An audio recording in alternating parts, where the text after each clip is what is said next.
rencanamu, tak pernah luput dalam rencanamu. Ku mau selalu percaya, apapun yang ku rasa, kau baik di setiap masa. Nyanyikan bersama. Engkau baik di dalam setiap musim hidupku.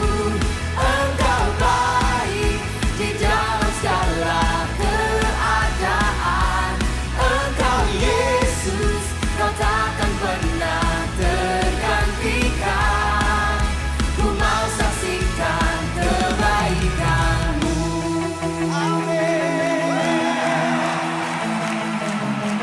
Bersama. Tak pernah salah dalam perbuatanmu, Yes, Lord. tak pernah lalai tepati janjimu, tak pernah gagal dalam rencanamu,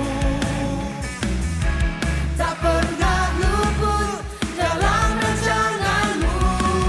Katakan, ku mau selalu percaya, apapun yang ku rasa, kau baik di setiap masa. Engkau baik di dalam setiap musim hidupku.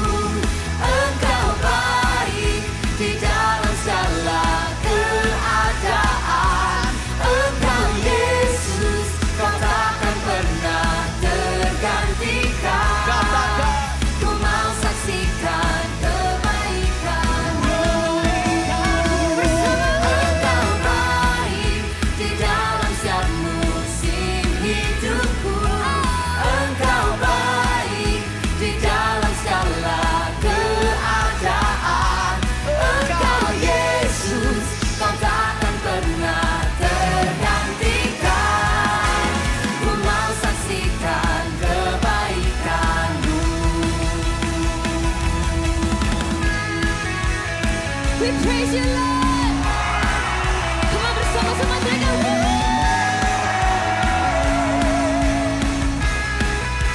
Yesus Tuhan.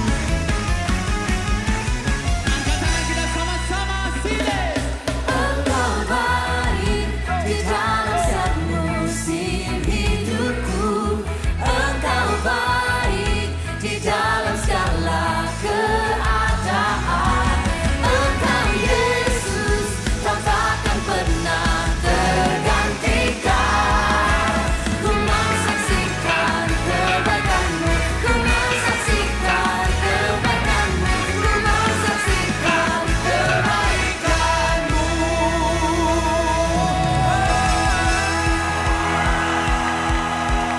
Halo semua, welcome to Hattrick Alpha Omega Church. Kita harap kalian tidak merasa canggung dengan cara kita mengangkat tangan, melompat, menyanyi, atau mendengar bahasa-bahasa yang mungkin asing bagi teman-teman. Karena kami percaya bahwa lagu dapat membangkitkan iman dan itu merupakan ekspresi kita mengasihi Tuhan. Alpha Omega Church adalah tempat untuk orang yang tidak sempurna. Jadi kalau di antara kalian ada yang punya kawan atau keluarga yang tidak sempurna, kalian bisa ajak mereka untuk bersama-sama terhubung lewat ibadah online ataupun hadir di ibadah onsite. Di Alpha Omega Church, kita berusaha membangun suasana yang antusias dan semarak dalam setiap ibadah, baik onsite maupun online. Sehingga kita sangat mengajak teman-teman untuk berpartisipasi dan responsif dalam ibadah ini.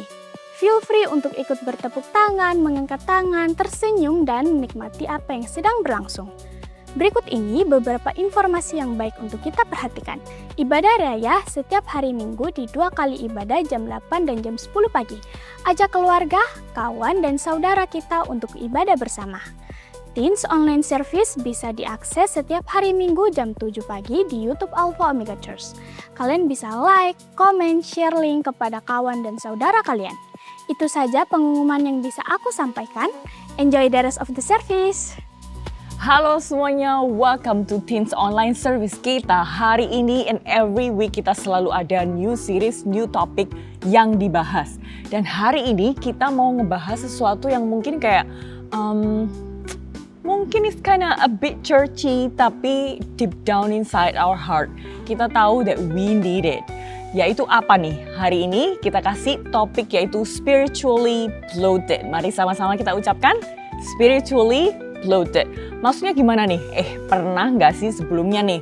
Aku nanya dulu, kalian lagi tengah malam, udah literally malam waktunya tidur, tapi tiba-tiba kalian kayak desperately starving. Siapa yang gitu? Kayaknya kayak, apalagi ya kan?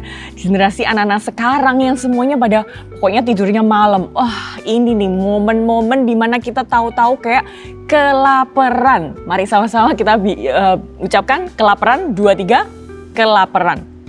Nah, waktu kita kelaparan, kita berusaha tidur tapi kayak mata ini kayak open and close, kayak mau merem melek, tapi nggak bisa tidur. Lah, mulai nih perutnya kayak growling, bunyi-bunyi. Gimana ya? Udahlah, turun aja lah. Kita bangun dari tempat tidur kita, lalu kita mulai cari-cari ini di kulkas kita buka. Wah, jujur aja pasti kalau tengah malam kayak kita udah nggak mikirin nutrisi, yang setuju kata yes.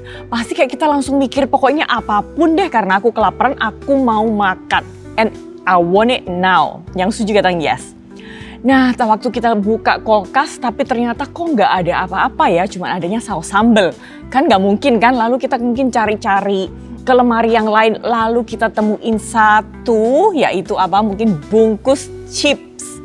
Dan kira-kira nih, wah, kalau kita ngeliat chips, wah ini nih my fave. Oh yang merek itu, yang brand ini, kayak that's my fave. Pasti kita nggak pakai lama, langsung kita buka dengan bau MSG-nya itu. Langsung kita mikir kayak, okay, just a couple of bites. Tapi once you're back in the bed, dan kita mungkin open reels kita mungkin open our video, kita start eating. 10 minutes pass, 20 minutes pass, kalian kayak bener-bener udah kayak seru banget sambil ini tangan gak berhenti nyamil, yang setuju katakan yes. Nah, until suddenly, loh kok chipsnya udah habis ya? Kayak kita merasa mungkin agak bersalah, tapi ya mau gimana lagi. Tapi coba kalau kita let's flip the skenario-nya. Bayangin kalau ternyata nih misalnya, di lain waktu itu kejadian dan bayangin kalau kita udah makan camilan dan lain sebagainya, ternyata 20 menit kemudian mungkin orang tua kalian bawain masakan mereka yang paling favorit buat kalian. Kayak kita pasti langsung baunya kayak enak banget ini, apalagi masih panas gitu ya. And packed with actual nutrition. Nah, what happened ke perut kita saat itu? At the exact moment. Perut kita pasti kayak merasa kayak penuh, begah, bloated. Karena apa? Udah kenyang sama chips tadi. Snack yang full of MSG. Yang setuju kata yes. Pasti kayak langsung kita responnya, thank you, mami, mama. Tapi aku kenyang banget nih, I'm full. Nah, karena apa? Kebanyakan ngemil, bener nggak? But let's be logical. Kita sebetulnya kenyang dengan nutrisi atau sebetulnya kita kenyang dengan hal-hal yang nggak perlu. Kita pikir, kira-kira kita sehat nggak sih dengan makanan yang buat kita kenyang itu, tapi full of chips and MSG? Pasti jawabannya adalah enggak. Perut kalian cuma penuh kalori kosong, penuh dengan natrium, preservatives, penuh dengan beban yang kosong, and because of that, you completely destroy your appetite for a real meal. Yang setuju kata yes. Yes nih, kebanyakan nyemil, jadi akhirnya makanan berat yang sesungguhnya yang lebih sehat ini, penuh dengan nutrisi, akhirnya malah nggak bisa kita makan karena kita udah kenyang duluan oleh chips and snack ini. Yang setuju kata yes. Nah, ini gambaran tepat apa yang terjadi pada the soul of Gen Z today. Kita hidup di tengah budaya yang terobsesi dengan rasa lapar. Kayak semua orang bilang chase your dreams, grind, follow your passion. Tapi kita punya masalah besar nih sebetulnya. Because we are spiritually starving yet we feel completely full. Seperti ilustrasi tadi. Nah, kita nggak kehilangan rasa lapar akan Tuhan karena tiba-tiba kayak suatu pagi kita bangun lalu mutusin kayak, yeah, I think I hate God now. No, it rarely happens. Tapi apa nih? Kita lebih ke we lose our hunger for God karena sepanjang hari, setiap hari, we mostly feed our minds our stomach with spiritual junk food. Yang setuju katakan yes. Coba nih, kita ingat-ingat apa yang kita konsumsi di dalam kamar waktu kita sendirian. Mungkin kayak our faces are illuminated by the screen terus, over and over. We are scrolling, dan saat kita ngelakuin itu kayak we are digesting a heavy, toxic diet of psychological junk food. Yang mungkin kayak mikir, kayaknya iya juga. Yang setuju katakan yes. Nah, kalau kita ngelihat mungkin juga, di scroll nih, orang seumuran, kayak fisiknya sempurna, kayak glowing 100%. And your brain digest apa nih? A hit of insecurity. Kok kayaknya yang situ perfect ya? Lalu kita ngaca, kita mikir kayak, kenapa mukaku kayak mirip cilok gitu? Mungkin. Atau waktu kita lihat story teman-teman kalian lagi kayak seru-seruan bareng, mereka lagi hangout. Dan kita mikir, kok aku nggak diajak sih? And your brain digest what? A heavy dose of rejection and FOMO. Yang setuju katakan yes. Waktu terus kita di screen, waktu kita kayak semua toxic, semua hal-hal yang nggak penting itu kita masukkan ke otak kita. Begitu kita matiin HP, kita langsung mikir apa nih? You feel this invisible and heavy weight in your chest. Kenapa? Karena kalian baru aja ngabisin waktu berjam-jam kasih makan jiwa kalian dengan empty calories of digital validation, social performance, and comparison. Dan selalu membandingkan. Yang setuju katakan yes. Kayak ini mungkin tantangan banget buat generasi kalian. Nah, lalu waktu kita datang ke Teen and Youth Service di jam 10 pagi mungkin, and the table is set. Kayak Tuhan itu padahal over you a life-changing moment. Ayo, come on, kita makan sesuatu yang bernutrisi, soul-nourishing meal. Tapi kita duduk, lihat worship, kita dengerin firman, dan mikir kayak, I'm bored. Aku nggak ngerasa apa-apa, nggak masuk ke hati. Nah, kita bingung. Kayak kenapa sih kok kita nggak bisa punya gairah, passion ke Tuhan? Padahal faktanya karena, ini perhatiin, our minds are completely and already bloated and stuffed with the heavy junk food of this world. Yang setuju katakan yes. Karena kita udah kenyang sama hal-hal yang sebetulnya itu nggak perlu didengerin. Yang setuju katakan yes. Nah, good news-nya kita tuh nggak sendirian. Kalau ini struggle kalian, ternyata ada raja juga yang experience exactly the same seperti apa yang kita experience juga. Nah, ribuan tahun yang lalu, ada yang namanya Raja Daud. Dia itu pejuang yang juga mengalami deep anxiety, loneliness, and failure. Dia menuliskan kalimat terkenal ini dalam Psalm 34 verse 8. Taste, katanya. Sama-sama katakan taste. 2, 3, taste. And see that the Lord is good. Blessed is the one who takes refuge in Him. Indonesianya kecaplah dan lihatlah betapa baiknya Tuhan itu. So I love this verse karena apa? Kata yang dipilih Daud tuh dia nggak bilang gini, analyze and see. Coba kamu analisis nih. Dia nggak juga berkata kayak, kamu nonton aja sosial media, kamu nonton aja video, entah itu dari manapun tuh resource-nya, orang lain yang menceritakan tentang Tuhan. Enggak, dia nggak bilang tonton video, tonton orang lain. Tapi dia bilangnya adalah apa? Taste. Mari sama-sama ucapkan sekali lagi, taste. Kecaplah. Dan kalau dipikir-pikir, kenapa sih kok harus taste? Karena because tasting requires intimacy. Sama-sama katakan, because tasting requires intimacy. Nah, kalian bisa lihat foto makanan enak. Gila, kayaknya enak banget. Kayak bikin kita mungkin ngiler, langsung drooling, kayak mau. But you don't actually know itu beneran enak atau enggak sampai kalian coba makanan itu sendiri. Yang setuju katakan yes. Of course, karena apa? Waktu kita mengecap, waktu kita coba sendiri, itu menuntut kalian untuk benar-benar memasukkan sesuatu ke dalam sistem hidup kalian. Yang setuju katakan yes. So, kita hari ini tagline kita diajarin dan diingetin sama Tuhan. Cut the digital junk food and start tasting the Creator. Mari sama-sama ucapkan, 2, 3. Cut the digital junk food and start tasting the Creator. Spiritual hunger is not something you can just manufacture out of nowhere. Tapi hunger itu a response to what you consume. Waktu kita makan banyak chips, percaya atau enggak, MSG-nya itu bikin kita semakin kepingin makan. Yang setuju kata yes. Malah semakin makan, semakin coba, semakin nggak bisa stop. Oleh sebab itu Tuhan mau ngingetin kita, hey, mari kita punya rasa hunger ke sesuatu yang sehat, ke makanan yang sehat. Sama-sama katakan sehat. 2, 3, sehat.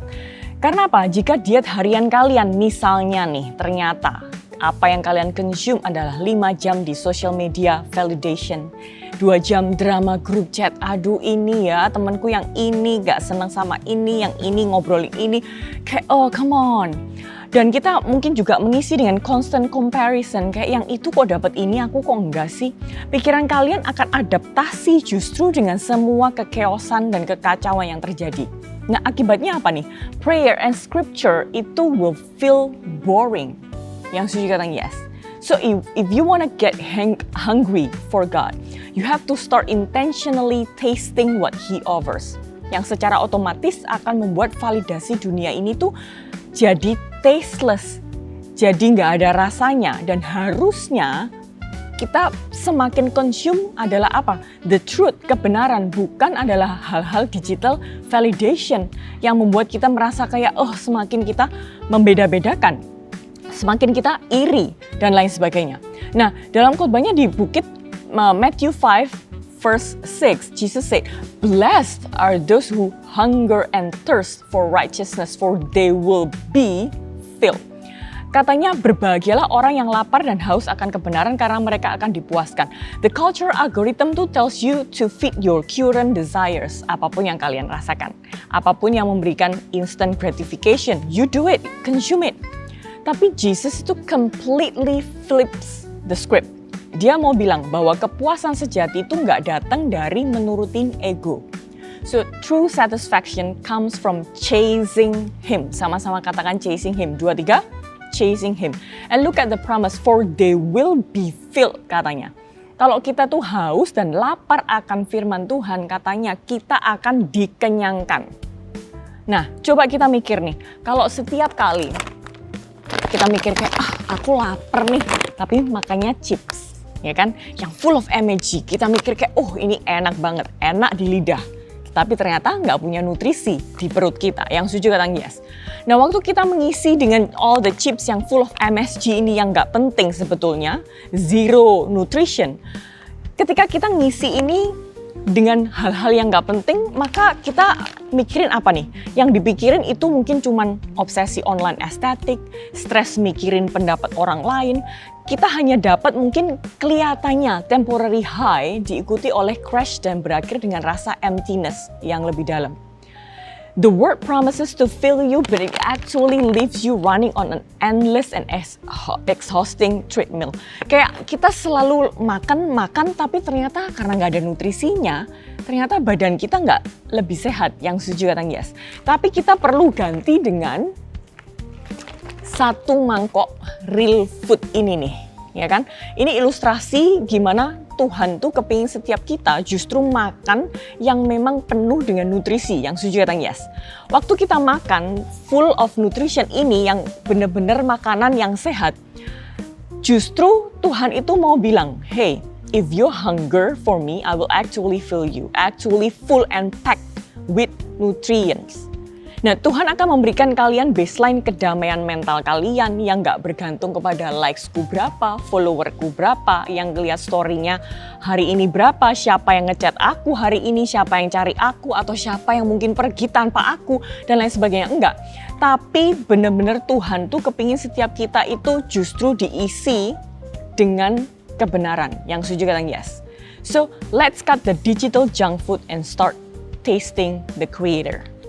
So, how do we take back control of our minds? Kira-kira harus gimana nih? Oke, cut the digital junk food and start tasting the Creator. Kira-kira terus gimana nih langkahnya? Ada 2 practical tips yang bisa manage untuk our spiritual menu. Yang pertama, implement the first 15 minutes rule. Mari kita sama-sama ucapkan, implement the first 15 minutes rule. If hunger is a response to what you consume, maka hidangan yang paling penting adalah hal pertama yang kita masukin waktu bangun pagi, yang setuju kan yes. Nah, kebanyakan dari kita apa sih? Kita bangun pagi langsung kayak automated scrolling. Kita buka social media kita. Within 60 seconds of waking up, kita udah kayak mengonsumsi opini dunia, berita hari ini lagi mungkin perang, hari ini dolarnya naik, hari ini mungkin gimana keuangan dan lain sebagainya. Hal-hal yang justru bikin drama dan bikin kita semakin cemas. Yang setuju kan yes? Waktu kita feeding our mind with psychological potato chips first thing in the morning, maka nggak akan membuat hati kita hari itu jadi lebih baik. Yang setuju kata yes. So I want to challenge you to a rule the first 15 minutes. Sebelum kita buka satu aplikasi apapun di media sosial atau kita balas chat kita, mari kita kasih 15 minutes hari ini kalian atau besok atau 2 hari lagi setiap harinya untuk Tuhan. Mari kita prioritaskan 15 minutes aja. Kalau memungkinkan, grab a physical Bible, buku dalam bentuk buku. Kenapa sih? Supaya kita kayak nggak terus notification-nya datang, nggak ada mungkin gangguan, distraksi, dan lain sebagainya. Kita mungkin mulai bisa baca 1 chapter. Because apa? Supaya kita taste, the first taste in your mouth every day, itu adalah kebenaran firman Tuhan, bukan kekacauan internet. Sama-sama katakan bukan kekacauan internet. 2, 3, bukan kekacauan internet. Dan yang kedua kira-kira practical tips apa nih? Yang kedua, move from a consumer to a participant. Mari kita stop treat gereja seperti tempat hiburan atau konten yang ya kita tahulah di aplikasi kita ada banyak mungkin film, TV show dan lain sebagainya. Because we don't get full by watching other people eat. Yang setuju kata yes. Tapi kita harus benar-benar rasain sendiri. Dan itu butuh intimacy, butuh langkah kita. Oleh sebab itu mari kita nggak cuma duduk diam di barisan belakang. So get some skin in the game gitu. Ask how you can serve. Mari kita sama-sama tanya, kira-kira aku bisa bantuin apa ya? Aku bisa contribute apa ya? Jangan cuma diem pas cell group, kita sharing what's actually happening in your mind. Nggak perlu malu, karena ternyata semua juga punya struggle masing-masing. Yang setuju kata yes. Nggak ada orang sempurna, oleh sebab itu kita juga nggak perlu malu. Be real aja. Because the moment kalian mulai aktif bergerak melayani orang lain, kalian akan sadar betapa kita justru butuh kekuatan dari Tuhan. Yang setuju kata yes. So that's how you build an appetite. Kalau kalian duduk di ruangan ini, sekali lagi kita merasa kayak iman kalian dingin. I want you to know, there's no shame, there's no guilt. Tuhan nggak marah ke kita, justru Dia mau manggil kita because He actually know the heavy pressure yang you carry every single day. Dan mari kita jujur sih, sebetulnya selama ini kayak aku cuma snacking atau makan sesuatu yang bernutrisi nggak sih? Kayak kita sehat nggak sih? Apa kita benar-benar satisfied just by winning the game? Jumlah followers kita atau validasi dari orang lain, atau kita merasa kayak setiap malam kok kayaknya aku yang ngerasa gitu-gitu aja ya, kering dan gak merasa apa-apa. Dan mari hari ini kita sadar, because your soul was designed to be fueled by His love, His grace, and His unshakable peace. So it's time to change what is on your plate starting today. Mari kita nggak mikirin cuman makanan chips yang full of MSG tapi nggak ada nutrisi, tapi we have to remember these 2 practical steps. Yang pertama, implement the first 15 minutes rule. Entah itu start from tomorrow atau hari ini, malam ini. Dan yang kedua, the second one, move from a consumer to a participant. Stop jadi penonton pasif di gereja yang cuman kayak nge-read khotbah, kita cuman ngelihat mungkin sekilas atau 30 detik video tentang firman Tuhan. Tapi mari kita benar-benar involve, kita contribute, mari kita sama-sama get some skin in the game. Kita mulai ikut juga melayani, aktif di cell group, doain temen kita yang mungkin lagi struggling. Because you grow an appetite by moving. Because guys, your soul was never designed to survive on a cheap dopamine and digital validation. Kalian diciptain untuk dipuaskan oleh kasih dan kedamaian yang sejati dari Tuhan. So remember this, cut the digital junk food and start tasting the Creator. Karena apa? Waktu kita mengisi hal-hal yang bernutrisi, yaitu firman Tuhan, maka hidup kita baru kita merasa kayak wow, we're alive and we need it. Yang setuju kata yes. Sekali lagi, cut the digital junk food and start Tasting the Creator.